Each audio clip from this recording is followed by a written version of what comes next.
Olá, tudo bem com vocês? Bom, enorme prazer estar aqui em mais um episódio do nosso Conversas que Inspiram, Transformam, Orientam, o nosso podcast do Oncoguia, trazendo aqui a nossa edição especial sobre câncer de próstata. A gente já conversou com diferentes profissionais, a gente já conversou com o seu Adilson, né, um paciente de câncer de próstata que já nos contou da experiência dele, das dúvidas, o que aconteceu com ele durante o tratamento. E hoje a gente está aqui com mais um convidado. Quem está aqui comigo é o Dr. Marcelo Cabrini. Bem-vindo, Dr. Marcelo. Obrigado, Luciana. Eu que agradeço o convite. É uma honra estar aqui participando desse programa. Obrigada. Dr. Marcelo, então, é urologista, tá? Vou apresentar você aqui, então, para os nossos ouvintes. Dr. Marcelo é doutor em urologia pela Escola Paulista, pela Unifesp, é Research Fellow em Medicina Sexual pelo Johns Hopkins Hospital, é membro do ambulatório, então, de Medicina Sexual da Escola Paulista de Medicina. Acho que seu currículo já dá uma pista aqui da nossa conversa. Minha área, né? Mas, ó, a gente já chega lá, né? Assim, eu acho que a gente queria ir muito direto ao ponto com você, doutor Marcelo, né? Sobre um tema que a gente escuta tanto quando a gente está quebrando a cabeça aqui para fazer campanha, para realmente conscientizar da melhor maneira os homens, a cuidar da sua saúde. E o que a gente escuta é que existe, sim, um medão de ir para o urologista, né? Assim, o que você diria já de cara para esses homens sobre a importância realmente de passar com um médico urologista? Bom, Luciana, primeiramente, novamente queria agradecer a oportunidade de estar aqui. Eu acho que essa é uma grande verdade, né? O homem morre de medo de médico e homem morre... dentre os médicos, homem morre de medo de ir no médico, de ficar doente, mas o urologista ele tem um lugar especial nos medos do homem, né? E acho que antes da gente entrar nessa questão, não tem como não enaltecer exatamente por cenários como esse, o trabalho que vocês fazem de orientação, de acolhimento. Acho que isso é muito importante e passar essa mensagem que atinge assim, todo o público, isso é de uma grande importância. Eu acho que isso é fundamental para a gente tentar mudar um pouco esse cenário. Realmente, o homem tem medo, né? O homem tem medo de descobrir, a gente escuta muito esse negócio de eu não vou procurar porque vai que eu acho. E nós temos uma opinião diferente em relação a isso, né? Principalmente falando de câncer. O homem que pensa eu não vou procurar porque vai que eu acho, ele tem que pensar o seguinte: o tumor ele vai encontrar esse homem. O que a gente orienta é que esse homem encontre esse tumor antes, porque quanto mais cedo ele encontrar, ele vai ter mais chance de tratar. Então, eu acho que o conselho maior que a gente possa dar para esses homens vão ao urologista, não tenham medo do toque. Essa questão do toque é sempre um mito, mas eu acho que mais importante do que fazer especificamente o toque, claro que ele é importante, mas eu acho que esse homem tem que ir, para ele entender a importância do que é fazer um exame preventivo, do que é fazer um check-up e do que é descobrir um tumor, um eventual tumor numa fase inicial que permite que esse homem seja tratado e curado. Acho que essa é a mensagem mais importante. Tem alguma recomendação quanto à idade para começar a ir ao urologista? Porque a gente fala muito, né, assim, para a menina, assim, menstruou, né, não tem nem muita dúvida, até para não falar início de vida sexual, mas está muito conectado com o momento ali da menstruação, nem titubeia, vai para gineco, né? Não tem isso, né, na urologia, né? Essa é uma luta que, inclusive, a própria Sociedade Brasileira de Urologia trava, dessa orientação de que, na verdade, não existe idade para ir no urologista, né? A idade para ir no urologista é qualquer uma. Inclusive, existe uma campanha da Sociedade Brasileira de Urologia em relação a isso, de orientar os adolescentes a irem. Então, o início da adolescência é uma fase importante. É uma fase que os jovens têm dúvidas em relação ao início da vida sexual. Muitas vezes os pais têm dúvida em relação ao desenvolvimento dos seus filhos, se está normal, se não está normal, se está no horário, se está atrasado. Existem doenças da adolescência masculina, né, como a varicocele, que está associada à infertilidade. Então, acho que é um cenário que já justifica que o adolescente vá ao urologista. E a qualquer momento, o urologista ele é esse médico que acaba sendo uma porta de entrada para o homem, né? Então, em qualquer idade, para avaliar eventualmente ISTs, né? Doenças sexualmente transmissíveis, para avaliar outras dúvidas. Então, tem vários problemas de saúde urológicos que acontecem em qualquer idade. Então, não existe uma idade certa para ir no urologista. Agora, falando especificamente sobre câncer de próstata e sobre qual idade que é necessário iniciar um rastreamento com esse foco, isso sim a gente tem uma orientação mais específica, né? A gente sabe que o câncer de próstata é um câncer que tem como principal fator de risco a idade, então não tem muito sentido a gente fazer rastreamento de câncer de próstata em jovens de 20 anos. Sim. Então a gente sabe que existe uma incidência maior após os 50, então normalmente na população geral, após os 50 anos, quando esse homem deve iniciar o seu rastreamento. Em algumas populações especiais, incluindo aí, pacientes que têm história familiar, né, principalmente pais e irmãos com câncer de próstata, o que torna o risco dele muitas vezes 2 vezes maior, e também a população da raça negra, obesos, são populações que devem começar um pouquinho antes, ao redor dos 45.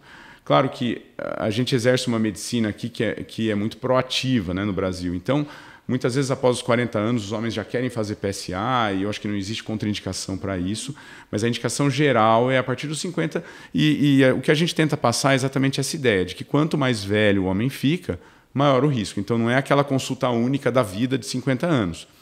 O mais importante do que quando começar, ou tão importante quanto quando começar, é entender que a periodicidade também é fundamental. É começar uma rotina. Começar uma rotina urológica. Uma rotina de cuidado. Exatamente. Eu gosto muito disso. E eu vou pegar uma frase que você falou, né, Marcelo, que eu acho que é ainda confusa para as pessoas, porque quando você fala, né, de fazer rastreamento, é literalmente... eu gosto de falar, né? É examinar para ver se está tudo bem, né? E de preferência sem sinal e sintoma. Exatamente. Né? Porque exatamente. Assim, não pode ter sinal e sintoma, porque diante de sinal e sintoma tem que procurar rápido. Exatamente. E eu acho que existe uma questão com o câncer de próstata que é exatamente essa, né? O câncer de próstata, ele raramente ele vai dar sintomas nessas fases consideradas tratáveis. Então, esperar por um sintoma no câncer de próstata é algo que realmente não faz sentido. Perigoso. Né? É algo perigoso. Então, a gente nunca deve esperar por isso que faz sentido a gente falar em rastreamento. Acho que existe um paralelo muito grande com o câncer de mama nesse cenário, e eu gosto muito de explicar isso para os homens, de falar, olha, provavelmente a tua esposa, ela vai no ginecologista sem sentir nada. Então, essa é a ideia, que você vá realmente sem sentir nada, para que a gente procure. A consulta anual, basicamente, é uma consulta onde nós, urologistas, procuramos o câncer de próstata. Então, a gente vai procurar, ver se acha, se não achou, ótimo, ele vai ser feliz. Que é o papel da mamografia. O ano que vem. Exatamente, né? Exatamente. A mamografia está literalmente sendo feita, não é para prevenir, mas é para procurar alguma coisa e se achar pequenininho. Exatamente. Eu imagino, exatamente, o que você fala é na hora do exame de toque, né? Exatamente. O toque basicamente é o exame físico que a gente faz na próstata, né? Do mesmo jeito que se o paciente, a gente vai procurar alguma coisa no abdômen, a gente vai deitar o paciente e examinar o abdômen, o toque retal é a forma que nós temos de examinar a próstata, né? Então, ele é de extrema importância. Todo paciente quer saber se já pode parar de fazer e, na realidade, ele é um exame complementar ao PSA, né? Porque existe uma porcentagem dos cânceres de próstata que muitas vezes não sobem o PSA de início, então é importante fazer o toque. E ele, basicamente, é um exame físico. Então, é importante de ser feito anualmente, assim como a dosagem do PSA, né, no sangue. Outra coisa que sempre aparece é o tal do quanto tempo dura. Tem um tempo mesmo de quanto demora esse exame de toque retal? Ele é bem rápido, tá? Ele é um exame de segundos, porque a parte posterior da próstata que é palpável, né? Então, é uma área relativamente pequena e a gente consegue fazer a inspeção digital, sentir se tem alguma nodulação, alguma área endurecida. Um exame extremamente rápido. Obviamente que é um exame desconfortável. E se estiver endurecido, você vai exatamente. ficar preocupado. A gente fala que a consistência mais ou menos dessa bolinha do dedo, né, dos ossinhos do dedo, Se tiver algo mais duro, mais endurecido ou assimétrico, isso chama atenção.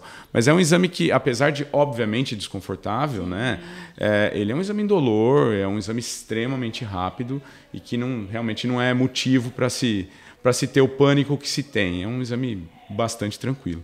Então, Marcelo, só para a gente fechar esse pedacinho aqui.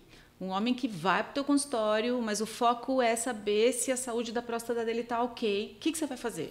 Bom, basicamente esse homem vai passar por um exame de rotina, então ele vai fazer um exame de sangue, que é chamado PSA, né? É uma substância que é produzida especificamente pela próstata.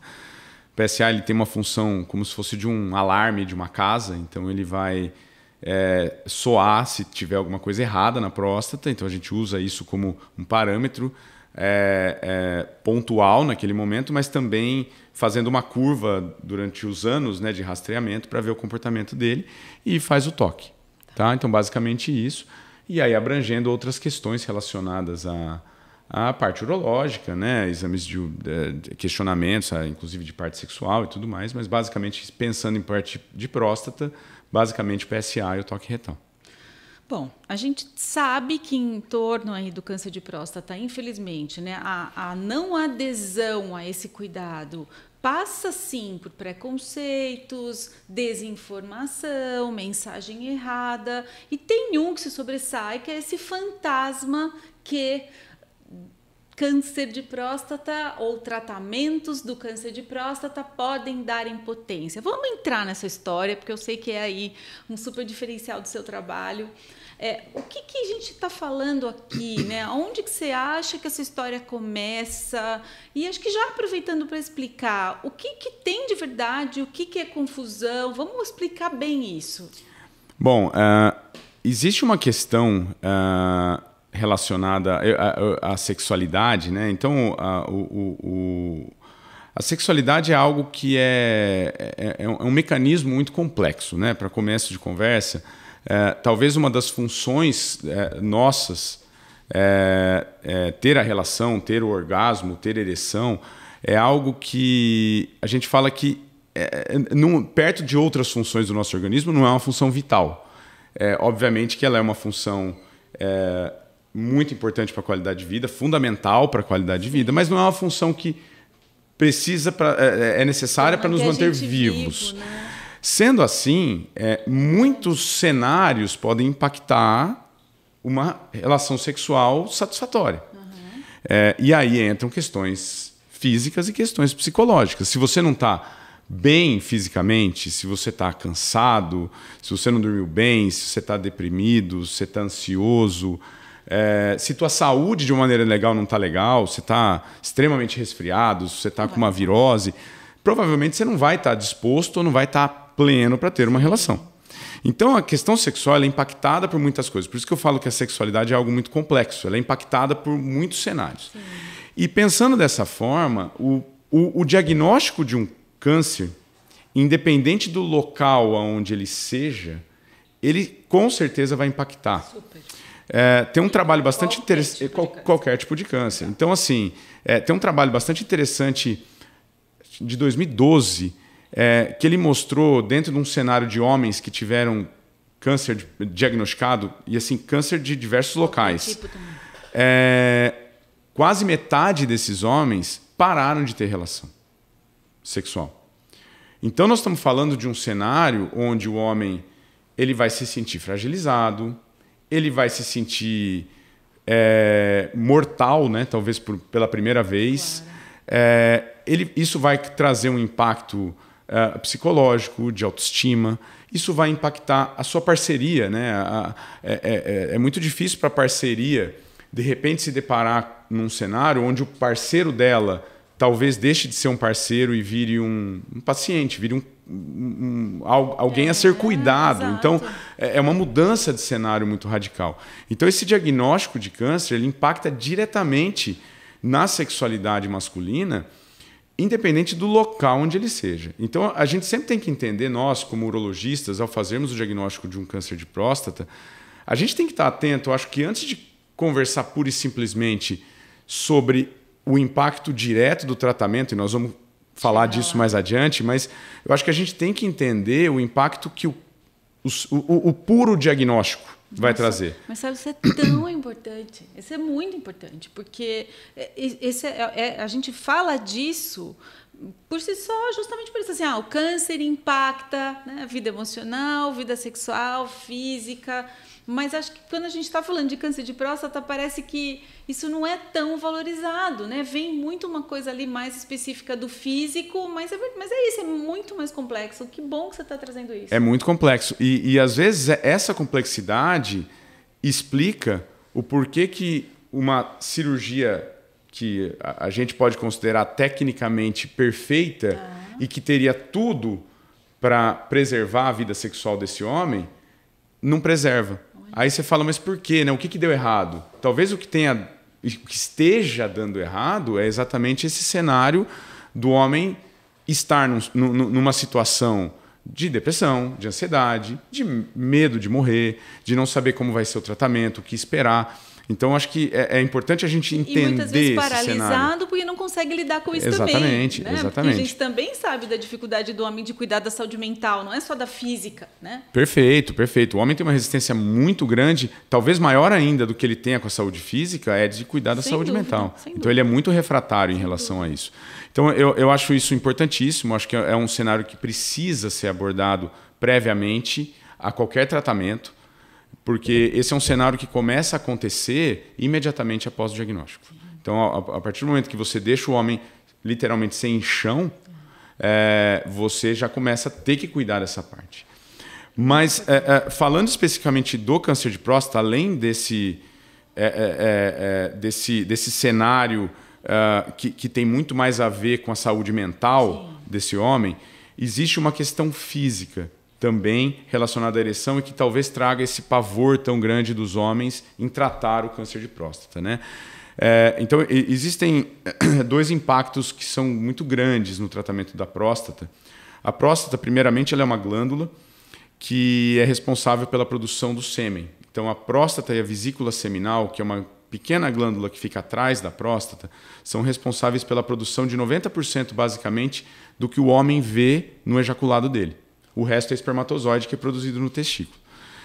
Na cirurgia de próstata, que é o tratamento mais realizado para o câncer de próstata, a gente faz a remoção da próstata e da vesícula seminal. Ou seja, esse homem ele não vai ejacular mais.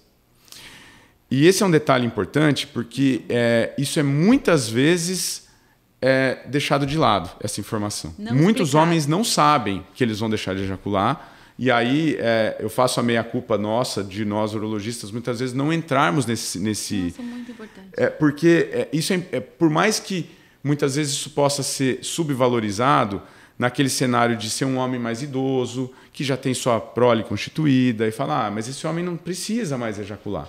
Mas a gente esquece que o ejacular para o homem está muito ligado à masculinidade, está muito ligado ao homem ser o provedor do prazer. Então, o impacto que um homem vive de não ejacular, ele é muito grande. E a gente se surpreende com quão grande ele pode ser. Porque fica numa coisa, né, Marcelo, assim, eu mesmo já né, as discussões, elas meio que param nessa questão da impotência e da incontinência, mas eu acho que o que de fato significa a impotência, né, do que a gente está falando mesmo, né? Exatamente, eu acho que isso é muito mais abrangente, né? E nesse cenário da ejaculação, eu acho que é um cenário importante de ser discutido, porque essa é uma modificação que ela é definitiva. Então, quando a gente fala, e nós vamos entrar na questão da ereção, a ereção, o homem passa por uma dificuldade relacionada à ereção pós-cirurgia de próstata, mas que pode ser corrigida ou pode ser compensada com medicação. Então, a gente tem o que fazer. Tá. Para a ejaculação, nós não temos o que fazer, porque esse homem não vai ejacular mais. Talvez essa seja a informação mais importante. Eu acho que ela é tão importante quanto, né? Claro. Eu acho que ela é tão importante quanto, deixar muito claro. Eu falo que, a vida sexual do homem que vai tratar da próstata, ela vai mudar. Tá. E o homem precisa ter plena consciência disso. Quando eu falo vai mudar, não necessariamente ela precisa ser pior, mas ela será necessariamente diferente. É nova. E ele precisa entender isso, para que ele não fique com aquela expectativa de simplesmente voltar assim, ao que era, e ele nunca vai conseguir voltar ao que era, porque pelo menos a ejaculação ele não vai voltar mais. Ô Lu, eu acho que um parênteses importante que a gente tem para fazer aqui é tentar diferenciar os conceitos, né? Porque às vezes a gente fica falando de ereção, de desejo, de ejaculação, de orgasmo, e conceitualmente são cenários diferentes, só que para o paciente às vezes acaba, né? Para o público leigo acaba sendo mais ou menos a mesma coisa. Então acho que é importante a gente diferenciar. O desejo, quando a gente fala desejo, libido, é a vontade de ter relação, tá? E isso vai estar preservado no homem que operou da próstata.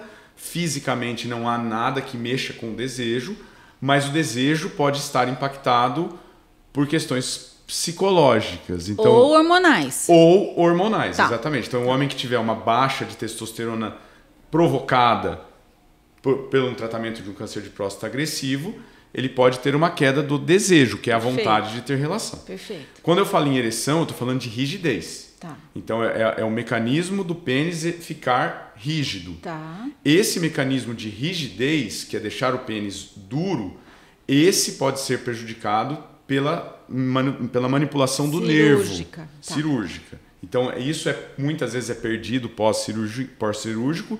E esse é o cenário que a gente mais pode melhorar através de medicação. Rigidez. Um terceiro conceito é o orgasmo. O orgasmo é a sensação. O orgasmo é o que se sente, é a sensação máxima de prazer. O orgasmo não é afetado por nenhum tratamento. Então, o homem operado da próstata, ele continua sentindo prazer, ele continua sentindo orgasmo, não muda nada. E o quarto conceito é ejaculação. Ejaculação é o ato de jogar o esperma para fora. Simplesmente isso. Então, ejaculação e orgasmo são duas coisas que acontecem ao mesmo tempo, mas são duas coisas diferentes. Orgasmo é a sensação, que está preservada, e ejaculação é o ato de jogar o esperma para fora. E este ato será perdido na remoção completa da próstata, porque a próstata é uma glândula que produz o sêmen, o esperma. Então, como a gente tirou a glândula, não vai ter mais produção de sêmen, então o homem vai ter o orgasmo sem a ejaculação, que a gente popularmente é chamado de orgasmo seco. Muito importante. Não, e de novo é muito parecido com o que a gente fala na mama, né? A mulher tem esse encontro novo, por exemplo, com a mama, com a sexualidade, com o corpo, com as transformações que vão acontecendo de queda de cabelo, né? É muito importante isso que você está trazendo, né, Marcelo? De que sim, não significa que é uma relação, né, uma vida sexual ruim, mas sem dúvida nenhuma novo, e todo novo é desafiador. Exatamente. Né? E a gente vai ter que buscar dentro do novo o cenário que seja agradável para ambos. Sim. Então, acho que essa é a ideia da orientação pré. E né? com isso que nós vamos falar aqui é que tem notícia boa. Não, então, aí existe um outro cenário, né? Porque a próstata, ela anatomicamente, ela está num lugar muito desafiador, assim. Ela está muito próxima de inervações importantes. Essas inervações passam na região lateral e posterior da próstata. E essas inervações são responsáveis fisicamente pela ereção. É como se fosse o fio condutor do estímulo que vai chegar no pênis para promover a ereção. Tá. Então, muitas vezes, por uma questão oncológica, um tumor mais avançado, nós precisamos ser mais agressivos na retirada do órgão e precisamos tirar esses feixes, esses nervos. Tá. Mas em cenários mais iniciais, a gente consegue preservar esses nervos. Mas ainda assim, preservando esses nervos, a simples manipulação desses nervos faz com que, como se eles entrassem num momento de curto-circuito. E durante um certo período, esses homens realmente, apesar de associado a tudo que eu já falei, eles também terão uma dificuldade física em ter a ereção, em ter a rigidez, por causa desse problema neurológico periférico, do nervo que mexeu na região. Então, eles terão um período que, na maioria das vezes, e aí entram alguns cenários que são mais ou menos favoráveis, mas, na maioria das vezes, por um período, que pode ser de 6 meses, 12 meses, 24 meses, onde eles terão mais dificuldade de ter uma rigidez. Então, eles terão que entender esse processo e aí a gente pode... Aí, nesse ponto, o urologista entra tentando ajudar. Tá? Aí a gente vai ajudar de diversas maneiras. Né? Eu falo que talvez a maior ajuda que a gente possa dar é sentar e conversar. eu falo que o mais importante para esse homem é ele tentar voltar à sua rotina sexual. Tentar voltar à sua vida sexual ativa. Ah, mas Marcelo, a ereção não está sendo suficiente. Ok, relação sexual não é só penetração. Isso é um tabu que existe. O homem tende a achar que a relação sexual dele começa na hora que ele tem a ereção, e na verdade não é. Então é um trabalho que precisa ser feito para o homem entender que ele pode ter prazer, ele pode dar prazer sem ter a penetração.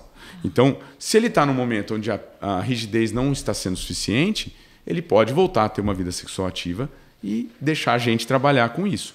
E aí a gente vai trabalhar através de medicamentos, e aí a gente pode se aprofundar nisso. Medicamentos, injeções e tudo mais. Né? Então, eu vou pegar aqui, né? Vou voltar aqui para o teu currículo. Agora fiquei curiosa. Você fez, né, toda uma residência em medicina sexual, né, e continua fazendo parte, né, do ambulatório de medicina sexual da Escola Paulista. O que isso traz para você, né, além de tudo isso aqui que a gente está conversando, que você percebe de avanço, do que mudou? Né? Você estava aqui até me contando essa história do próprio nome, né, volta um pouco nessa história, né, do que se chamava...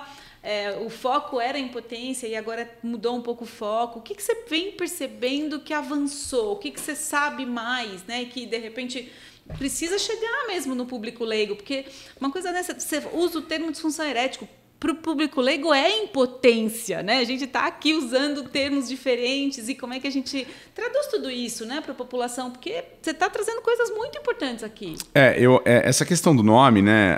Até a gente estava conversando anteriormente, que a gente usava esse termo impotência com uma frequência muito maior, que hoje em dia, no meio médico, no meio urológico, a gente usa o termo disfunção erétil, a gente evita usar esse termo impotência. Eu acredito que essa ideia que o homem carrega, isso é uma questão muito cultural, né? O homem carrega muito essa ideia de ser necessariamente o provedor do prazer, o provedor o performático, né? Ele tem que ser ele não basta ele ter uma relação sexual, ele tem que performar como se ele tivesse que ganhar uma nota no fim, como se fosse um ginasta fazendo acrobacia. E essa é uma ideia que impacta muito, na minha opinião, na recuperação.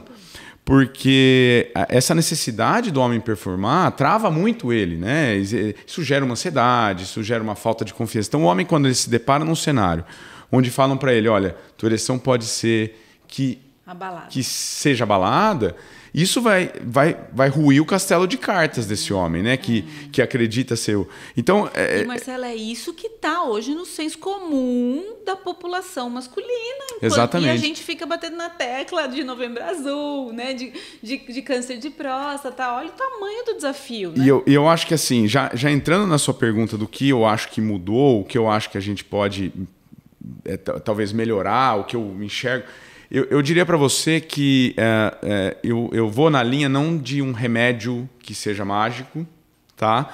Mas que talvez a resposta para uma melhora da vida sexual desses homens esteja na multidisciplinaridade. Ah, que demais. Eu acho que talvez o que mudou, eu falando especificamente de ambulatórios, de centros grandes, centros universitários, o que a gente observa de mudança... Ninguém trabalha sozinho.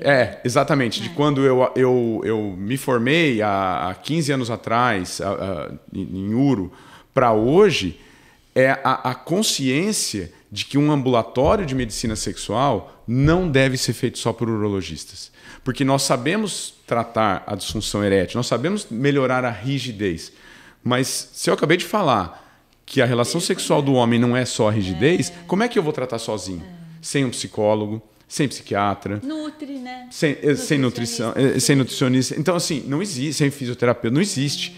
Então, eu acho que a grande mudança que eu enxergo hoje nos grandes centros que cuidam de medicina sexual, que têm ambulatórios de medicina sexual, é essa ideia que está cada vez mais bem implantada da multidisciplinaridade. Então, a gente nunca vai tratar esses homens sozinhos. E eu te digo mais, eu acho que isso vai além.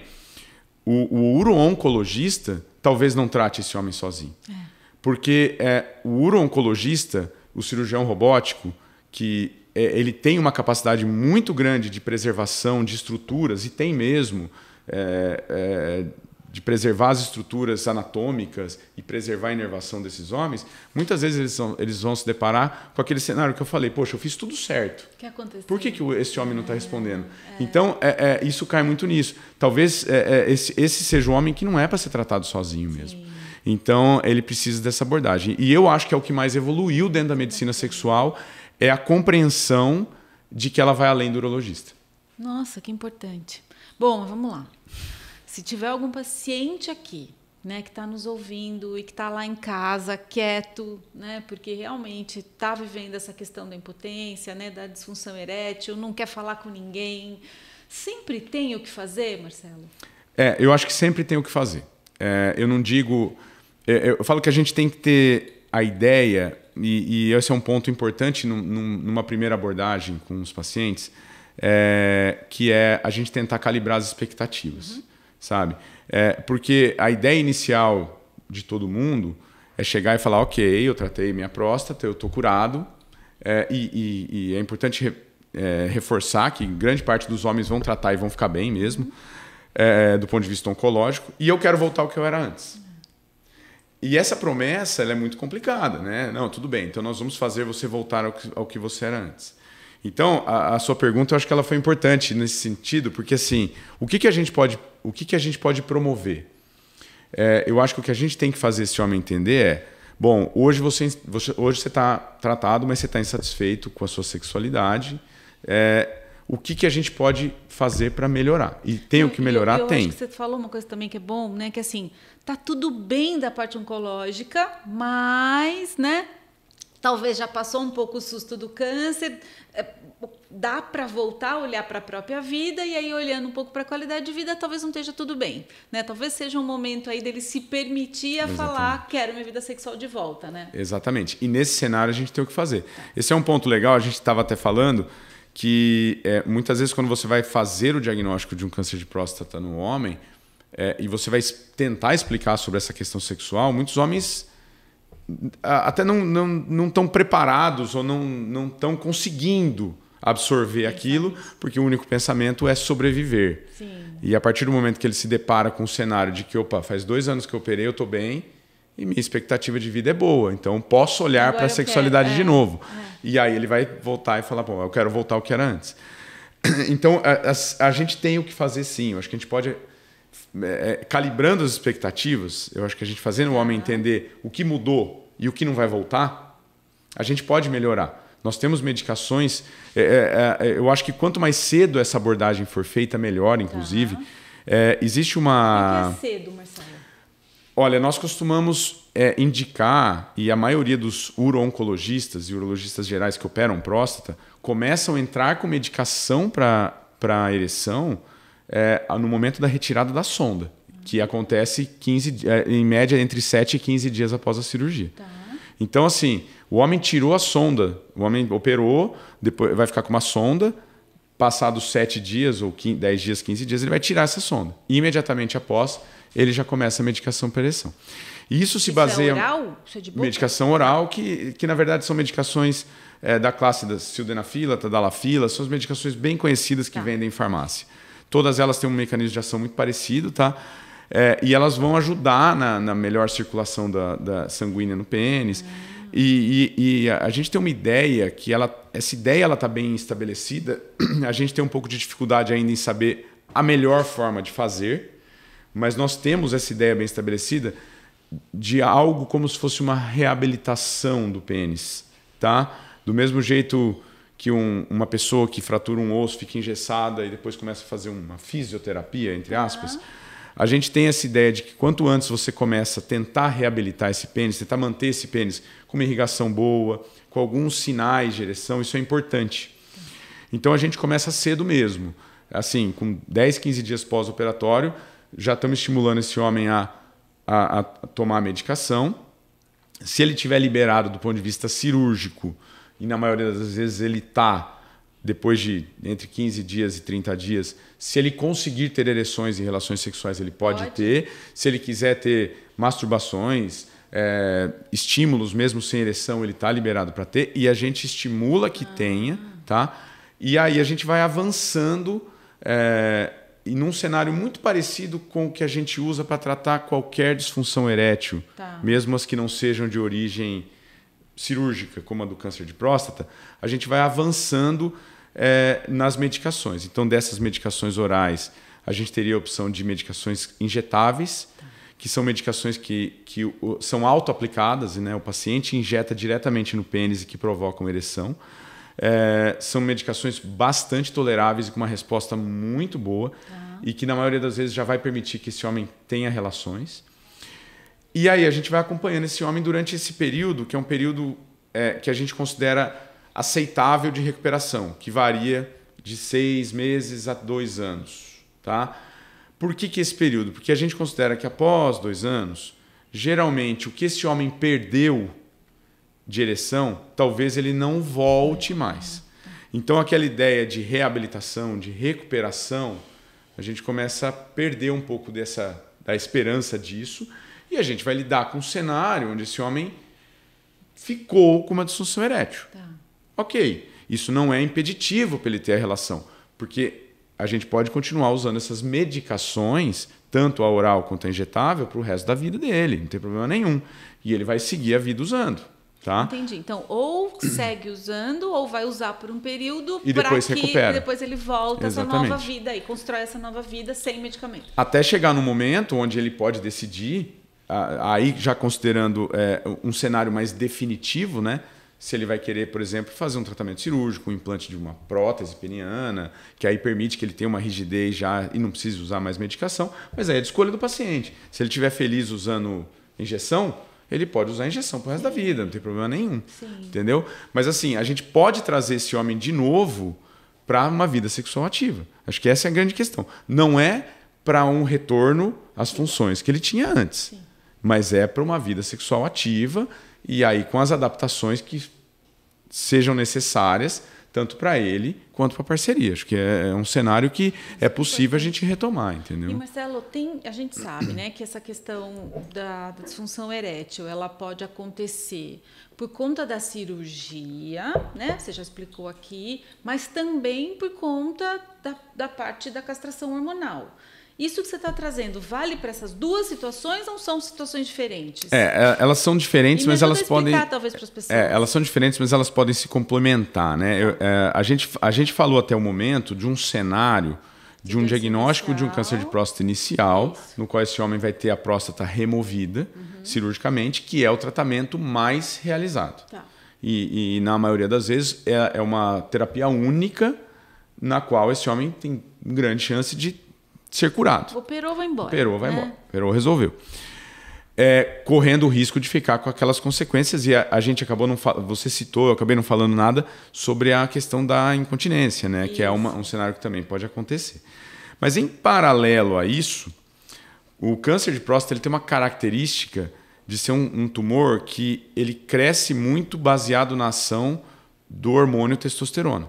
Né? Então, o hormônio testosterona ele tem uma ação direta na próstata e uma ação direta na célula do câncer de próstata. Esse é um cenário que permite com que a gente use o bloqueio da testosterona como tratamento. Então, para o câncer de próstata mais avançado, para o câncer de próstata que recidivou ou que deu metástase, por exemplo, você precisa tirar a ação da testosterona nesse câncer. E aí você consegue bloquear a testosterona desse homem de diversas formas. As formas mais antigas, que seria a castração cirúrgica, né? Mas hoje em dia é menos utilizada, até a castração química, que é você bloquear tanto a produção da testosterona quanto a própria ação da testosterona na célula através de drogas mais novas. Tá? Então você tem uma ação, muitas vezes com uma terapia dupla ou até uma terapia tripla, onde você bloqueia a produção testicular, a produção da adrenal e a ação da testosterona na célula através do bloqueio do receptor. Então é um cenário muito bom do ponto de vista oncológico. De segurar a doença. Você tem um controle excelente. Você tem cenários de câncer de próstata metastático grave que tem uma regressão, uma remissão quase que total. E garantindo uma sobrevida boa, uma qualidade de vida legal, do ponto de vista oncológico. Sim. Mas aí você vai entrar num cenário onde esse homem vai ter um bloqueio da testosterona. Então você vai forçadamente tirar a testosterona desse homem e todos os benefícios que uma testosterona normal vai dar. E falando em bloqueio de testosterona, o que significa isso na saúde masculina? Isso para a saúde masculina vai significar o homem ter mais risco cardiovascular, mais risco de osteopenia, né, de perda de densidade óssea e principalmente, né, a ação que a testosterona tem na questão do desejo sexual, do libido e da própria ereção. Tá? Então é um homem que, assim, muito possivelmente, ele vai sofrer da queda da libido e da própria disfunção erétil. Então é um cenário que é mais complicado, porque é importante o cenário onde o problema é estritamente físico da ereção, mas esse homem tem uma testosterona normal e tem o desejo, tem o libido, você vai conseguir melhorar a questão da rigidez sem precisar mexer em hormônio. Tá? Ou eventualmente precisando mexer em hormônio até, mas num cenário que você não precisa, esse homem não precisa estar bloqueado. Sim. Agora, quando esse homem necessariamente precisa estar bloqueado, você não tem como melhorar a testosterona dele para dar esse benefício. Então você vai ter que tentar fazer uma política de redução de danos ali. Você vai ter que tentar cuidar da parte cardiovascular dele, você vai ter que tentar cuidar da parte mineral óssea dele através de medicações que melhoram a absorção de cálcio, e você vai ter que tentar tratar da parte sexual. Você pode usar as medicações para rigidez, elas não são contraindicadas, é que o grande problema é que muitas vezes esses homens não têm a libido, né? E aí trabalhar muito a questão da cabeça, a questão de fazer uma terapia, às vezes uma terapia sexual, atividade física? Atividade física sempre. Atividade física sempre, certamente é um dos pilares, né? Então, a gente vai ter que trabalhar o entorno da situação. A gente não pode agir na testosterona, a gente pode agir no entorno, tá? Nossa, Marcelo, quanta coisa. Nossa, muita coisa mesmo. Estou pensando aqui, assim, tem mais alguma informação, né? Assim, hoje, se esse paciente... esse assunto necessariamente precisa ser cuidado em centros especializados, ou esse assunto o paciente pode levar esse tema na próxima consulta do urologista dele? Pode e deve, na verdade. Então, mas tem algum risco de ter algum uro que não está tão atualizado assim? Tem. Eu acho que a questão não é nem... É que os uro-oncologistas, muitas vezes, e é uma coisa natural, né, de cada um ter a sua subespecialidade, ele vai estar mais focado no tratamento oncológico. Isso é óbvio, né? E eu acho que essa divisão de tarefas é algo importante. Legal. Que a gente vê menos, obviamente, no mundo privado, mas a gente tenta e luta para que isso exista, principalmente em grandes centros. Né? Eu acho fundamental que grandes centros que fazem tratamento oncológico tenham um setor voltado para recuperação funcional. Que legal. Né? Com fisioterapia, com médicos que cuidam da parte de disfunção miccional, porque esse paciente vai sofrer muitas vezes com queixas de disfunção miccional. Então ele precisa da físio trabalhando esse cenário, precisa da físio trabalhando na parte sexual também, que ajuda muito.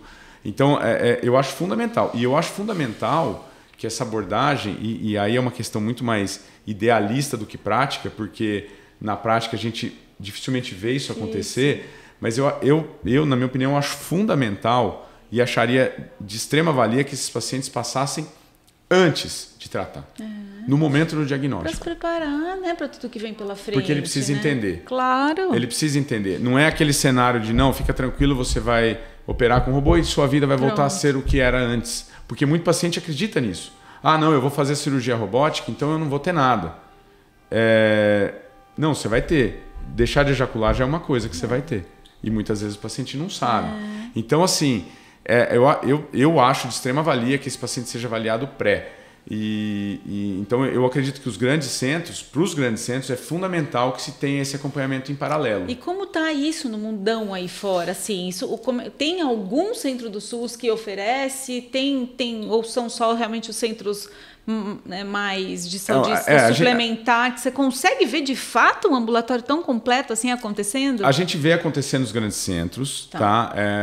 A Escola Paulista tem um ambulatório de medicina sexual que acolhe esses pacientes que vêm do setor de uro-oncologia, para a gente fazer um acompanhamento próximo, uma orientação de reabilitação.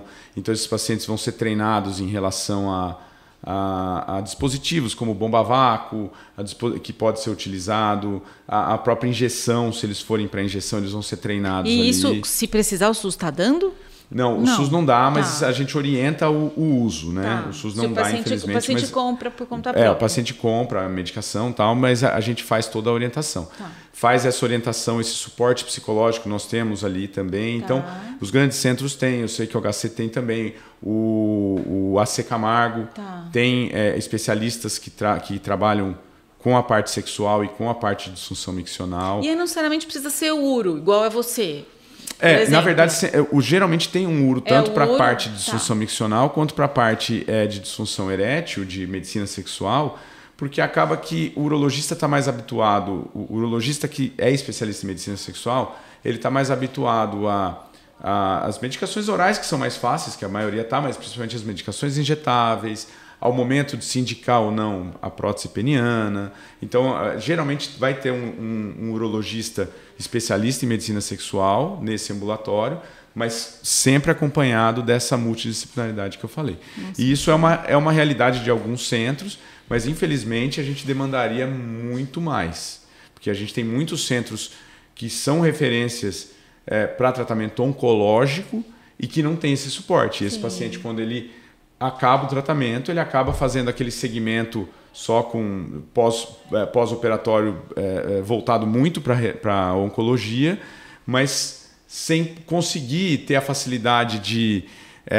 abordar esse tema. Isso é um problema, porque muitas vezes a gente vê pacientes, e eu falo isso na prática clínica, eu já me deparei muitas vezes com pacientes que chegam e falam, olha, eu operei com o Dr. Fulano, excelente, foi tudo bem da parte cirúrgica, foi ótimo, mas eu não tive coragem de falar para ele que a minha ereção não está legal. Então eu resolvi procurar uma segunda opinião, porque eu não tive coragem de falar para ele que não está, porque está tudo ótimo comigo, mas a parte sexual não está. Então às vezes existe essa divisão mesmo. E eu acho muito saudável essa divisão, porque por isso que eu defendo até essa divisão antes, né? Eu acho que é interessante que essa divisão acontecesse antes, para que a gente pudesse fazer um acompanhamento em paralelo. Mas isso acontece bastante mesmo, do paciente às vezes não é fácil.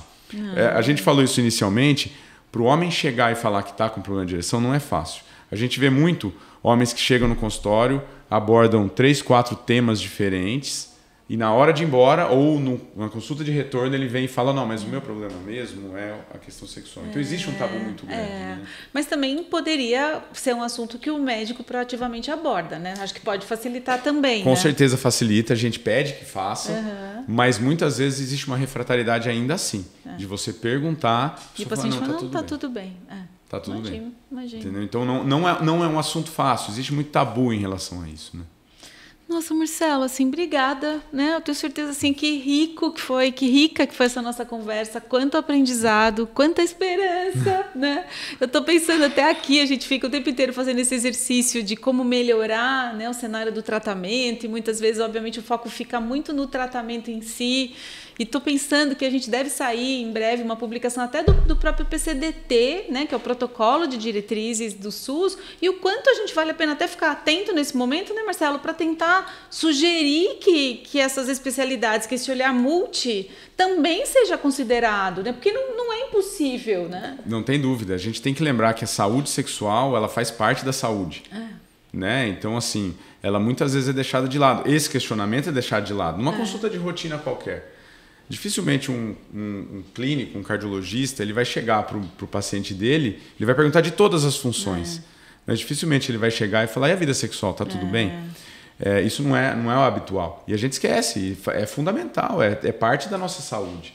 Então, eu acho que essa informação que vocês trazem para os pacientes é fundamental. E a gente trazer... destacar a importância, destacar a questão do homem não ter medo de discutir, né? Converse. Não tenha medo de perguntar, não tenha medo de buscar ajuda, de ter esperança de que a gente pode tentar fazer alguma coisa, né? Acho que ninguém está oferecendo milagres, a gente está oferecendo o que existe disponível, o que a ciência já mostrou que está aí, mas que pode melhorar muito a vida sexual dos homens, sem dúvida nenhuma. Marcelo, então, ó, a gente tem aquela câmerinha ali. O que você falaria para um paciente de câncer de próstata, então, que de repente nesse momento está em casa com dúvida, né? O que é importante para ele nesse momento que ele faça por ele? Eu acho que a mensagem mais importante é confie no seu uro-oncologista, faça o tratamento necessário que for, tenha esperança, porque é um cenário hoje que muitos pacientes vão ficar muito bem. Mas não esqueça de dar a importância para essa conversa em relação às mudanças na sexualidade. Essas mudanças acontecerão, mas elas não necessariamente precisam ser para pior. E converse com o seu urologista sobre essas mudanças, procure um especialista na área e não perca as esperanças de que tudo pode melhorar e que a gente pode trazer uma vida sexual mais saudável no decorrer do tempo. Muito bom. Obrigada por isso. Obrigado, eu que agradeço a oportunidade. E para vocês, né, que acompanharam a gente aqui, espero que vocês tenham aprendido muito. E até o próximo episódio. Tchau, tchau.